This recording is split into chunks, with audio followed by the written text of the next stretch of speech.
Good evening and welcome to the Marin Women's Hall of Fame. I'm Janet Childers. Tonight we are visiting with Phyllis Thelen, the honoree for the year 2000 in the area of arts and community service. Phyllis, welcome. Thank you, Janet. It was a wonderful party in March of this year. Oh, it was great. I loved it.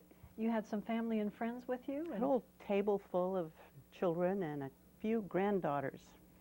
As you look back on the time when you moved to Marin County, could you ever imagine that night with your family around you? And never, not even 2 months before. It was a complete surprise, but it was a beautiful party. And I had a good time. I must admit that it took me a while to get through my remarks, and then I had a blast. But before that, it was still a good party. You felt much better after that part was that, over. Yes, right. Good. Well, I want to ask you about the years that led up to that wonderful party and to the women of Marin County wanting to honor you in this particular way. You started off in California. You're a native. I'm a native. I was born in Southern California, and I was born on a citrus ranch in an area that used to be nothing but citrus ranches, and now is an area of nothing but houses. But I did have that great childhood of walking through the orange groves, and every time I'd come home from school, I'd usually climb a tree and pick a few and eat them and let the juice run down the arms. And it was a good, sort of wholesome, relaxed growing up. And it also gave me a lot of opportunity to do things that I think a lot of city kids maybe can't do. You know, I could dig a hole or two, which I liked. But it wasn't the country, it wasn't a city growing up, as you said. So how was it that this interest, this passion for the arts got born in you? Well, ever since I was a little child, I was an artist. And my greatest joy was coming home from school to work on some project I had going. I remember my favorite thing was a little horse that I made when I was 10. Made it out of a white clay, and it was just great. The trouble was I didn't know that you should keep the clay damp. So every time I'd come home from school, a leg would have broken or a crack would have appeared. I kept sticking this thing back together, but I still have it in a shoebox. Oh my goodness. But I liked creative things. I liked using my imagination. We used to have a flume that served the orange grove. You know, you'd irrigate that way down the ditches. And I can remember liking to play there because I could make boats out of different things and sail them down the flume and go to the other end and catch them. And it's really funny that I think of that because right now my art project is making sails and boats out of recycled artworks. So I think I'm going full circle. Back to my childhood, I suspect. You're finishing off a circle, yes. Were there people on that ranch in Southern California with you who were encouraging? I was very lucky. I was the third daughter, born in 3 years. And my father, I think, sort of gave up waiting for that boy that was going to do everything with him. And so he sort of decided he'd just let me do things that I wanted to do. And I really had a good idea at a young age that it seemed a lot better to be a boy. You got to do more stuff and you got more recognition. And so my first real doll that he gave me was a toolbox. And so I started early on with toolboxes and carpenter sets, and I could help him with the smudging at night when we had to light the smudge pots because it was cold. And he would let me help him put shingles on a roof. So essentially he gave me the freedom early on to do things that were more typically things boys did, which gave me a sense of not necessarily having had someone tell me what I ought to do. It gave me a lot of freedom, and I think I was lucky in that way. Now, I don't think it came out of his enlightenment in the sense that he decided that this was a good idea, but it was sort of like a giving up. 3 daughters, 3 years, well, if she wants to help me, I'm going to let her help.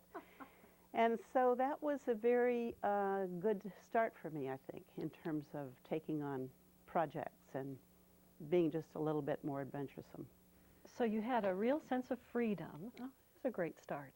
And how about your mother? What did she think? She used to struggle with it. I can remember one time when she would pick me up at school to go shopping over the lunch hour because she wanted to buy me some Mary Janes, and I would fall in love with high-top tennis shoes. But she encouraged me. They both did. I was very fortunate to try new things and to sort of break the mold in terms of being a typical lockstep little girl in the family. I think they recognized that I had some creative talent and was a good artist, so they accepted from an early time that I was probably going to go in that direction. It led you eventually to choose a school in Missouri to go to college. How did you get there? I got there essentially because it was wartime. It was in 1944 when I graduated from high school, and the war wasn't over, and my father, who was a UC Berkeley graduate, thought perhaps universities aren't in a normal time, and I might be better off going to a school that was prepared to be just a girls' school. Stevens College was for women only. And at that time, I thought I wanted to be a great actress, and Maud Adams was head of the drama department there. And I thought I was going to go to the Pasadena Playhouse, which was more in my neighborhood, but my dad was shocked at the thought he was going to send me to a playhouse, so he talked me into Stevens because of Maud Adams being there. Of course, I never saw her once, and it didn't take me long to go back to being an art major. But that's essentially why I went there, because of the war, so he was guiding me in that direction, and because of my interest in drama. So it was a bit of a compromise with your father that worked out, and it gave you a chance to do several arts in one place. And then after college, you'd had this lovely training, and what did you do with it? After Stevens College, I went to Connecticut College for Women and graduated from there. So I was on the East Coast, and a group of us from school decided to go to Europe. That was right after the war, and we wanted to see what it was like, and you could go on a troop ship for very little money. And so 13 of us got together, and we arranged to buy bicycles at the Raleigh plant in London. And we went off. I wrote a book, never was published, but I called it Abroad on a Bike, and it was kind of, I thought it was a masterpiece. But the 13 of us picked up our bicycles in London and then bicycled throughout Europe for 3 months. And I think when I came back and was looking for a job, I had qualifications as an experienced traveler, because right after World War II, there weren't many young college graduates looking for work who had actually traveled much. And I found that I had some qualifications. I went to work for the California State Automobile Association in the Foreign Travel Department, and did take some wonderful trips as a travel agent. So it was a while before I got back into art. I got married in 1952, and while my children were little and growing up, I went back to school at the Art Institute in San Francisco and took up sculpture and went back to oil painting. I had done lots of different mediums, but I found that with small children, oil paint didn't work so well, but clay was great. So we went into a lot of clay modeling and pastel and all the things that wouldn't totally destroy your house, because the children all wanted to be involved too. I think doing it at home gave them a sense of being okay to try out doing artwork, and they were all quite good. I believe firmly that if kids are given the chance to try it and experience it early and not have that hang up over, gee, I can't draw a straight line, I can't be an artist, they just fall into it. It's a natural thing. But essentially, I didn't get back into it until I moved to Marin County in '57. And I became a member of the Marin Society of Artists, and I sold a lot of work there. In fact, I sold all my oil paintings, so I went into printmaking so that I could sell the prints and keep one of them. So for years I did silkscreen printing. I keep evolving. I'm still doing artwork, but So in the 50s, you were raising children and getting a little bit more studying in, and then going out on your own as an artist in a couple of different media. And in the 60s, more community involvement? I think definitely, because my husband and I both got very involved with the schools and our children's education. They went to public schools, and we became quite active. And I got to know more people. And I guess it was about that time when I began to be more comfortable with being in public, so to speak, advocating for more elementary schools, more art programs, more whatever it was. I began to be more aware of the fact that there really were no places in Marin County. I may be jumping ahead of what you want to hear, but it sort of led to an awareness that if your child was taking dancing, and in my case, one of my children was taking ballet at quite a young age, there was really no place to perform because we didn't have the Fine Arts Theater, and we didn't have the Civic Center Theater. We did eventually get Country Day School with a kind of a stage, but it was a flat floor with a high stage. San Rafael High School was under, I don't know if it had anything to do with earthquakes, but their auditorium was shut down and it was being remodeled. So I became more and more aware of how the arts in Marin had no real, they didn't have many good places in which to practice the art or perform it. And it just kind of led one thing to the other to getting involved with organizations, the organization of what it takes to make some of these things happen. And it became, to me, that's about as creative as doing my own artwork. I love putting organizations together. So envisioning what could be and then orchestrating that, meeting that need. A good example was when the Civic Center, when Frank Lloyd Wright building, when the auditorium was built. A friend and I, Joanne Dunn, were aware of the Lincoln Center program for children in New York. And we thought, if we're going to have a good theater, shouldn't we have a program for young people as well? And the manager of the theater had in mind doing it himself and making a little money on the side. So we organized something called Youth and Arts, which took some of a very good program at Dixie School, and it took the Marin Symphony Group, which by then was beginning to think of performing there, and the Marin Ballet, which by then had been formed and I'd been very involved with for a long time, and the Marin Museum Association. And we put these nonprofits together and then made a case before the supervisors and superintendents of different school districts, and convinced them that if we had this organization and if they would supply buses and time off for kids, we could send everyone from school to performances at the Civic Center, where they would see real art in a real theater. And that's why Youth and Arts was formed. And of course, since then, it's grown into a much more varied program of artists in the schools and more visual arts. And they do many things, wonderful things.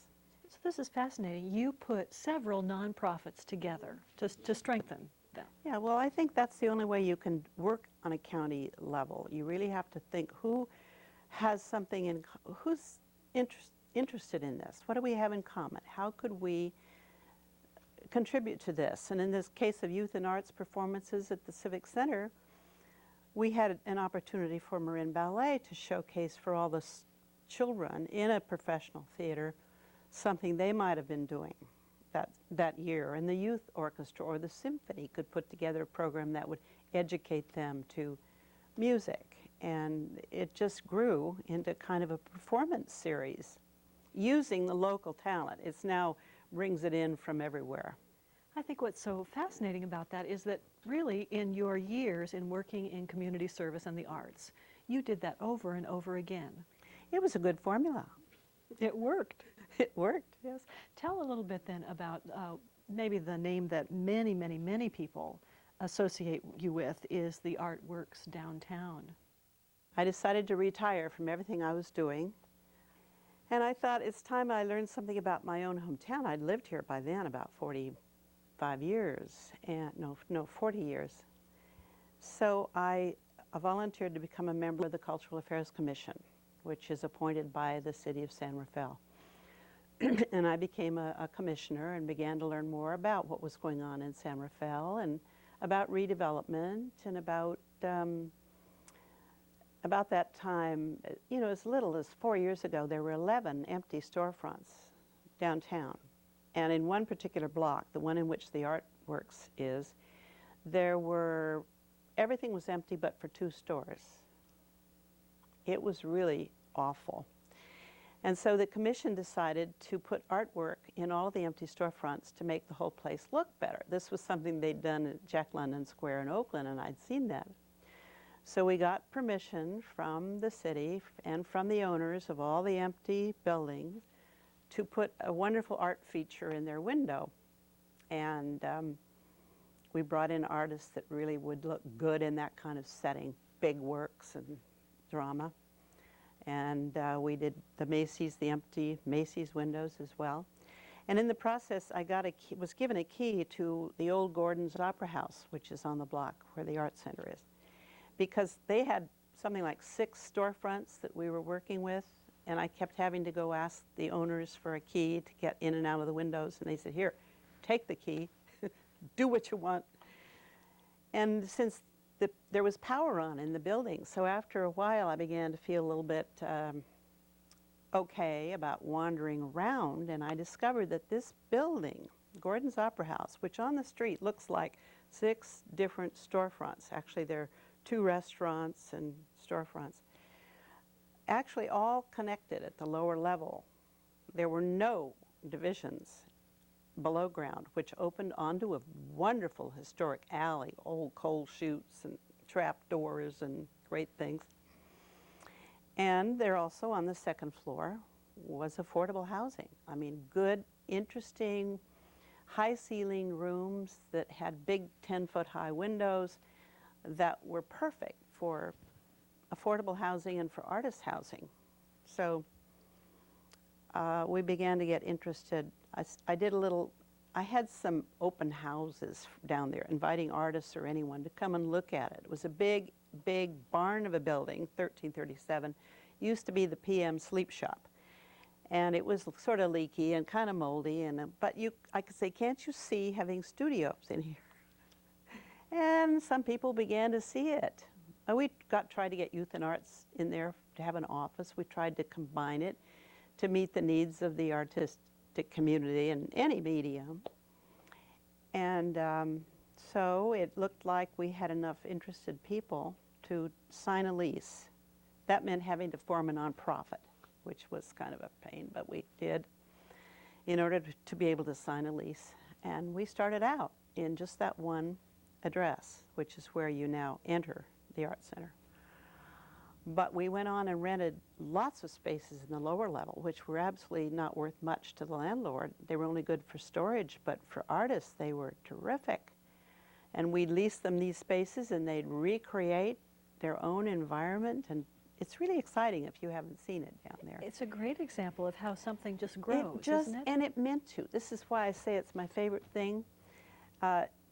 Never had to wrestle it to the ground. It just, from the time we moved in, it was full, and it was brilliant. Then next door, the space wanted to be leased, and we leased it. And next door to that was another one. We leased that one. And we discovered there were openings between these at the street level, and all we had to do was peel away a little wall, and here was a window opening into spaces, or take off a piece of the ceiling, and here was a skylight. So it just kind of unfolded. This is one of your latest projects, and it's become huge, and it's met the community's needs on so many levels. But there have been some projects in your past where you have had to wrestle them to the ground. What have you learned about perseverance? Where do you think that comes from? Well, I think what I've learned is, actually I've been very successful and happily so, but I think I've only managed to get to that point by realizing that you can't really do it alone. Some people are visionaries and conceptualizers, and I'm clearly one of those, but I cannot make it happen. There are other people who know how to take that vision and say, this is what you need. And fortunately, I've lived here long enough to sort of be able to meet some of these people and say, would you like to work together on this? And it was like forming Youth in Arts. There just are some wonderful people, and they're still around, who could see the concept and then see how they could make it work. Now, one of the things that's said about you that I think is so striking is that businessmen, we'll just use the old-fashioned traditional language, businessmen like to work with you. Yeah. Why do you suppose that is? I'm a much more of a straight talker. I mean, it's sort of what you see is what you get. I put my cards on the table. I don't try to play games. And I speak in languages that I think they are looking at. They're looking more at the bottom line. So you have to make the bottom line the product that you want to achieve. Do you remember a time when you taught yourself to do that?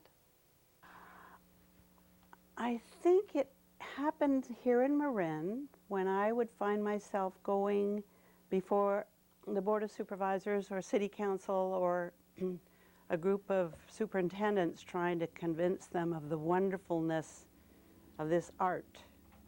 And I'd get these blank looks.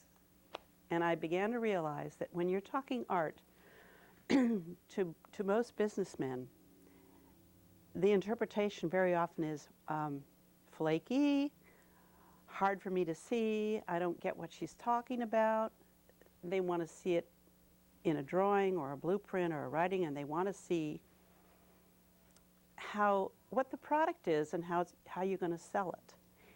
A good example of this, I remember this group in, the Hamilton Field Art Group wanted to know how we did the Art Center because they wanted to sell their city council on developing an art center at Hamilton. And they weren't getting attention. And they sent them down to look at the Art Center. And they looked around, and you could see they were skeptical, but they had to admit that something was going on there and that people were paying rent. They assumed that artists never pay anything. They don't know they're a good customer. They pay their rent because that's where they really want to be. So they kind of looked around, and finally I said to them, I said, you know, this place is worth X amount per square foot on the market, and we get double that from artists. This is like storage areas that were 50 cents that we're getting $1 for. That got their attention. Then they began to talk about how, you mean you can take a space and divide it up and artists will rent that? Yes. I said, why don't you simply take over the Hamilton Field Officers Club, I think it is, and then let your art group divide that up and rent it and ask them to maintain it. So it became something they could picture. Well, tell me what a young girl needs to know these days about putting together a team, because it is true that there are visionaries and then there are people who can orchestrate the reality. But actually, you are not the kind of person that is only a visionary and that is not able to help with the orchestration. You really do quite a bit of both. Well, I would say that I'm one of those who can actually see it in 3D, but I also am just stubborn enough to want to be sure to see that it happens. So I will stick with it to make sure that I'm not discouraged. You know, maybe I could pass this on. I remember it so well. I used to come up with these great ideas of things that we ought to do when I was a kid. And my father would often say, well, he says, you know, I went down that road myself, and let me tell you, when you get to the end of that road, there's a locked gate. Then he said, however, it may be unlocked when you go down it. So I think what it taught me was maybe it isn't going to work out this time. Maybe there's another way to go in, but don't give up. Sometimes it will lead you to something that you hadn't noticed before that is really a better idea. So you also need to be flexible. You have to be open-minded, so when an opportunity comes along in working on a project, you recognize it as an opportunity, because you need to be able to change your mind and do things a different way. So flexibility and openness are big characteristics. Determination. And I think if I could pass on the kind of happy childhood and good life that I've had. I've not had to overcome a lot of hardships. I really couldn't give you one. It's been a really lucky life. But I've had people, people who have influenced me have always said, take a chance and don't say no. Say yes. Try it out. Be a little more adventurous. Feel like failure is not the worst thing in the world. Failure is a way of learning something. So don't not do it because you think it might fail. I run into a lot of people who always want to come on board after it looks like it's going to succeed. But before that, they wouldn't touch it with a 10-foot pole. So I think we need a lot of people who are willing to take a chance.